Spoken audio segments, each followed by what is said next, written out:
Welcome back to our Let's Chat segment. Our guest will be with me till the end of the show. Let's get the flyer up at this point in time. It's an event called Victims to Victors. It's a very common term used by believers in particular.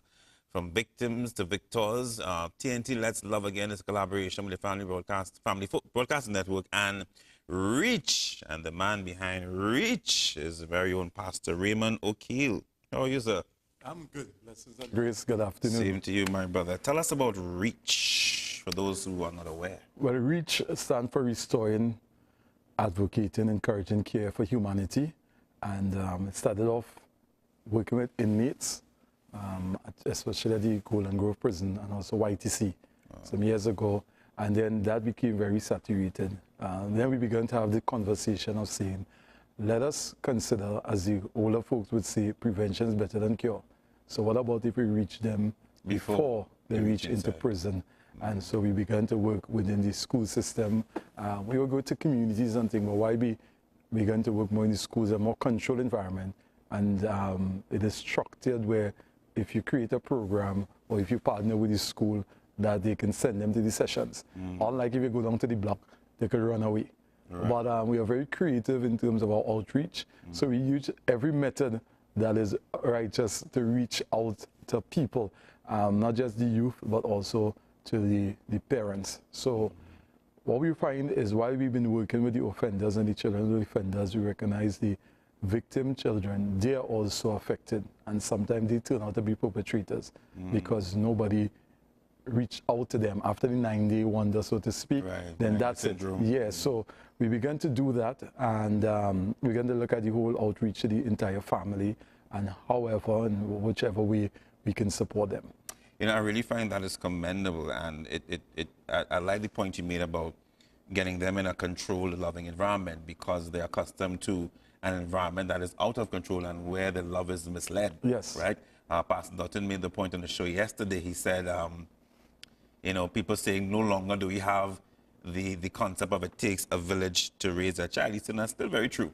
It's just who in the village. Yeah, again, yeah, who's in the village? That is really important to get them away. Now, I want to ask you this question and ask the public the same question.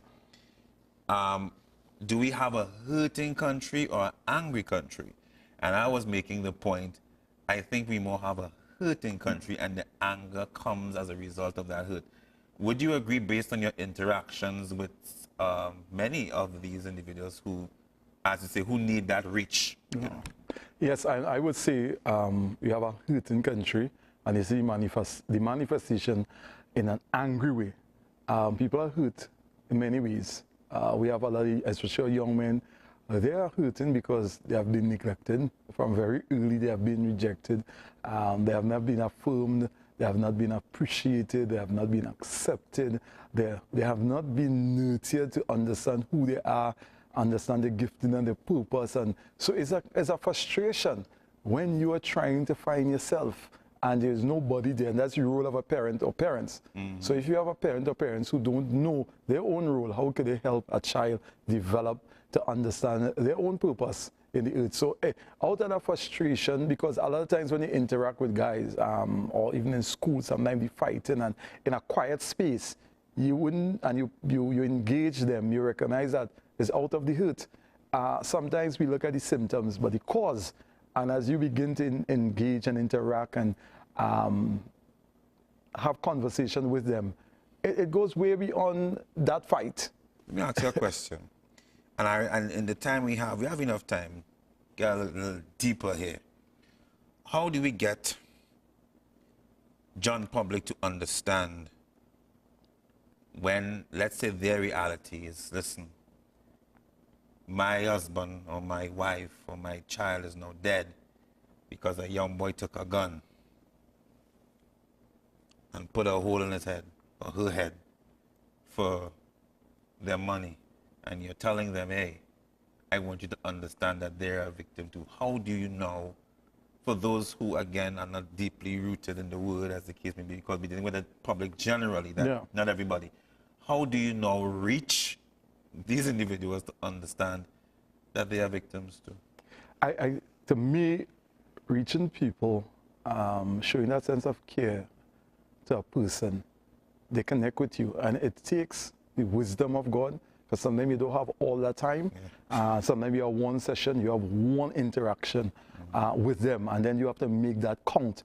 But over a period of time, in terms of establishing a relationship, and they learn to trust, especially in that time of bereavement, when you reach out to them, the way you reach out to them, they connect to you. And you get the opportunity to now share with them beyond the emotion, which is real. So that is something you never want to take away from them. You never want to try to understand what they are going through if you have never been there. You just really want to be there for them. And they may just need your ear. They just need to sit down there and to listen, or they just need to sit down there and say nothing. And that may take hours, just sitting there, just making an appointment with them, and they're just sitting there, and you're just sitting there. Wow. And you've had encounters. You had encounter with that. Like that. Whenever they feel to talk, you're like something to drink. Mm-hmm. Okay, you're like something. No. Okay, you feel to talk. No. And you just have to be there until they begin to open up and to understand. And then that is where you have the critical intervention, which is so important, taking place. But as again, after you would have established a relationship, or through your ability to counsel, right. And you begin to identify sometimes the perpetrator, because when you recognize the perpetrator comes from that almost the same circumstances that person is coming from. And if not counseled, if not guided properly, then that said person will do the thing that affect them or hurting them, that cause the perpetrator to hurt his or her parents. Well, let's look at, now I don't want to talk too much about the case, but in instances where you have alleged criminals who are killed, whether by gang warfare or whether it be by the police, when you interact with these victims or the relatives of these victims, what do they say to you? Because sometimes they don't feel that the public cares about how they feel because of how their relative would have been labeled. Yeah. The thing is about it, you have to be honest. Honest with a sense of compassion. And again, is a human being that needs to be reached. So they'll interact with them with the concept of a judgmental mentality. Although you may know that the person was guilty of what they are being accused of, then you are now dealing with a living person. You're dealing with somebody who's going through all kind of emotion. Sometimes they have knowledge of what their sons or their daughters were involved in, their husbands or their wives, and sometimes they live in denial. Right. Sometimes it's more than what the eye can see. And as you engage with them, as I say again, you get them to understand that at the end of the day, if you choose to live by the sword, you would die by the sword. And if you choose to live by the gun, you will die by the gun. It doesn't make you, the individual who are alive, a bad person per se. Even though I feel you condone it, but I'm not here to condemn you. But I'm here to also, after a while, get you to understand that you have to take responsibility and be accountable for the fate, sometimes, of your child. And now take the preventive steps to avoid happening again. Right. To be another loved one. Yes. And again, you can come out and be an advocate. I remember some time back in Laventille, there's the mothers who came out and decided, you see, that is your son killing my son and my daughter. I think I remember and they band together. And crime, I mean, they didn't have to go up there with no military force and stuff like that. Crime reduced itself. So it really begins a lot. I know it takes a lot of responsibility on the parents' part to help in this whole situation. There are some people, children will never admit, and they always feel that their son or their daughter should not have gone that way, even though they know beyond a shadow of doubt that they were the trigger man or they hurt people. And that is something you cannot really avoid. And there are those who are really remorseful. They would admit it. The challenge with society sometimes is, even after they admit it, sometimes we still treat them in that space of condemnation. And now we have to reach out to them, because hurt people hurt people. Yeah, all the time. Yes, and directly or indirectly. All the time. Let's take a break, come back, we continue our conversation, and we touch more on the actual luncheon and what's in store for those who will be attending the luncheon. I say this song, we're living in some serious times in Trinidad and Tobago. You're on set with Pastor Raymond Ockille, a man who is in the trenches, dealing with some of the issues that many of us only talk about. So tell us more about the luncheon and who is it really targeting? What is expected at luncheon? Just tell us more about the event itself. Right, so the event is on the 4th of November. That's Sunday. That's Sunday. Sunday is right there. And it's targeting families who've been affected by crime, families who are the loved ones of the victim, right, of murder. So if you lost a son, you lost a daughter, we are not here to judge how it happened, whether So they were innocent or guilty. specifically for those who've lost loved ones to murder. Murder, yeah, specifically for that, right? Be it mommy, daddy, son, daughter, close relative, that is.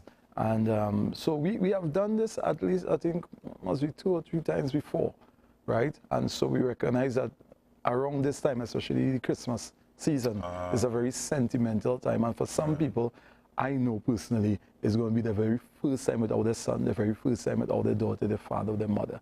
And it's in these vulnerable times that you need to reach and let people know that you care, that you love them, and that you are aware of the circumstances, and you're here to partner with them or provide a safe space whereby they could experience a sense of comfort.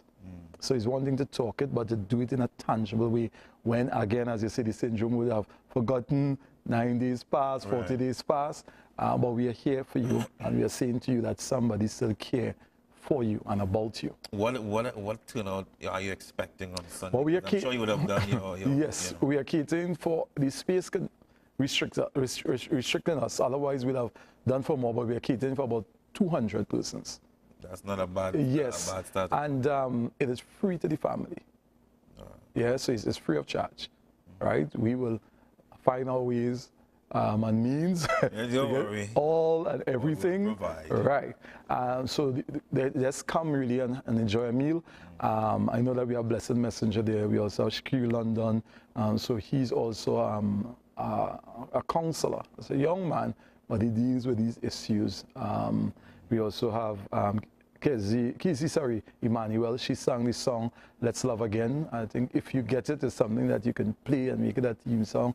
But it talks about us loving again as Trinidad and Tobago. We have that love. We look at the flood recently. Sasha has one right, we saw the outpouring of love. But we need to do it more consistently. I think we have more good that could outweigh the bad. But somehow we allow the bad to have that big space in the eyes of people. Do you think the media has something to do with that? Well, being in media, yes, I want to say yes, we're guilty. Because yesterday I put up a post because I went to a certain meeting and we were talking about the whole thing about crime and violence. And not too long after that conversation happened, when you listen to the songs, or even if you try to play a positive song from Raymond, who have 99 negative songs, media is very influential. Media is like the endorser.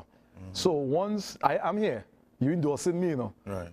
So people who, them thousands or hundreds or thousands of followers that you have, now looking at me, now they will go, some of them will go seek me out.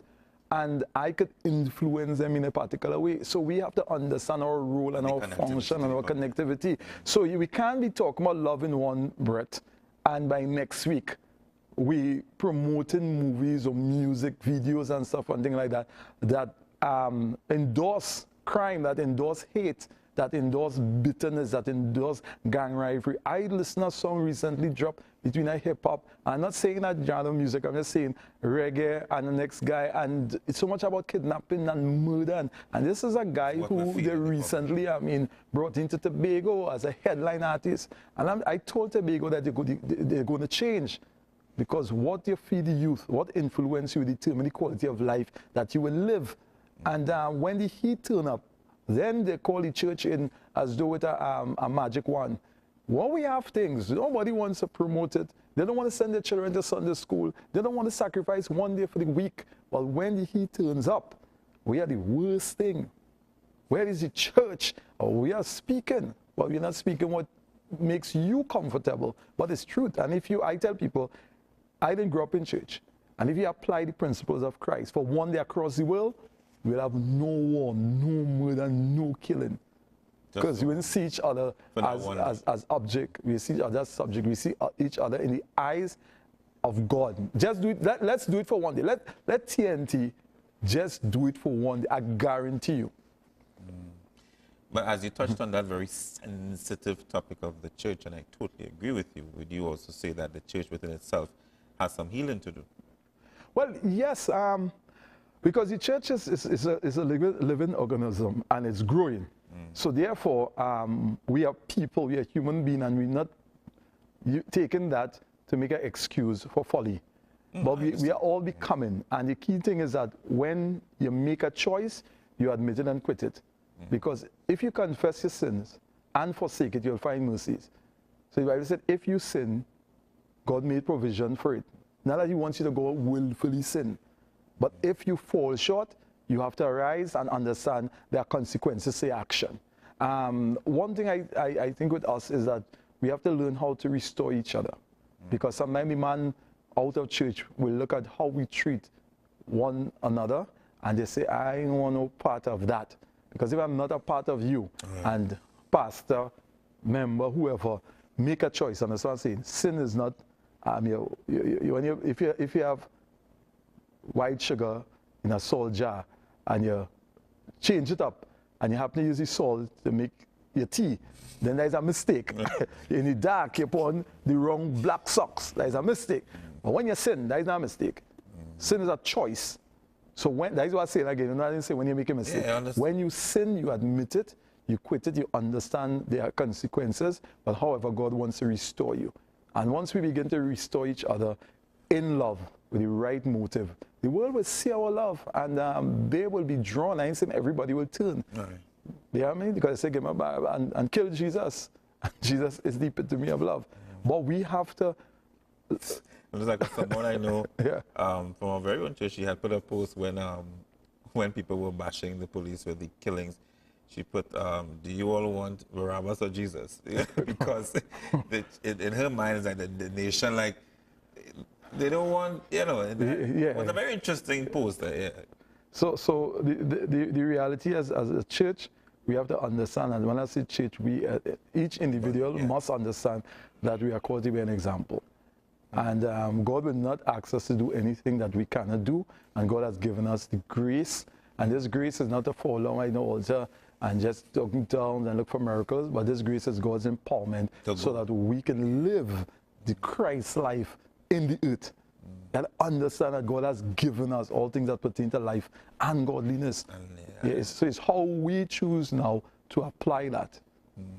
I always hear Pastor Austin say, it's not to get spasms, it's to go. Right, it's a grow. It's to go. But I think, because a lot of people have been going, but there's no growing. Yeah. So you must grow first, because there's a personal transformation that must take place. But in growing, it doesn't mean you cannot go. That's right. Right? Because we tend to do a lot, but sometimes we don't stop and take account of our personal development. So that's why sometimes it's easy to trip up and to fall short. Good advice. So the event on Sunday, we're going back to that again, the 4th of November. The victors got to fly up one more time. And it's taking place exactly where again? It's at City Hall, Port of Spain. Port of Spain. Right? As I say again, it is a catered event. So we're not encouraging people just to show up. So we give a number, you call that number, you make another number on the screen. Right. And 1 p.m. to 6 p.m. Right. So you will call the number. I think so far, the last count I had, I think we're somewhere around 150. Wow. So it means that. And so if you're looking on and you want to be part, of course, there are some particulars and some, guidelines. Again, yes. You would have, of course, be a victim. Yes, a relative of a victim of crime. Murder, that is, yeah. Right, and give them a call. Don't be ashamed. Don't be afraid. I mean, a lot of people are taking the opportunity. This is love. And despite whatever hard exterior you want to put on at this point in time, for some people know you need love. Yeah. And it's to break down those walls. And apart from that, what we normally do is we have a food drive where we create a hamper and also a toy drive. So we give it to children 18 and under. And the hamper is we give it to a family. So each family that would come to the luncheon, we will organize, I think we're looking at the week of the 15th of December, where we will meet again and we will contribute to Hamper to them the family, a per hamper family. per family. Okay. Right. So numbers again, for those who didn't get it down, it's 389-3462. That's 389-3462 and 462-5419. That's 462-5419 if you'd like to get more information on the Victims to Victors Luncheon by Reach and the Family Broadcasting Network. If someone would like to work with Reach or be a part of Reach, what's Well, as you said, criteria? use the number, call the number, and somebody will call you. If you want to be a part of Reach. Yeah, if you want to be a part of Reach, likewise. We're up on Facebook. Just reach in, really. That's all you have to go. Like the page, and we will accept you as a friend, and we will take it from there. So if you could say, you could send us a text, you could send us a WhatsApp. If you call and you don't get anybody, please leave your name, leave a message, and we will get back to you.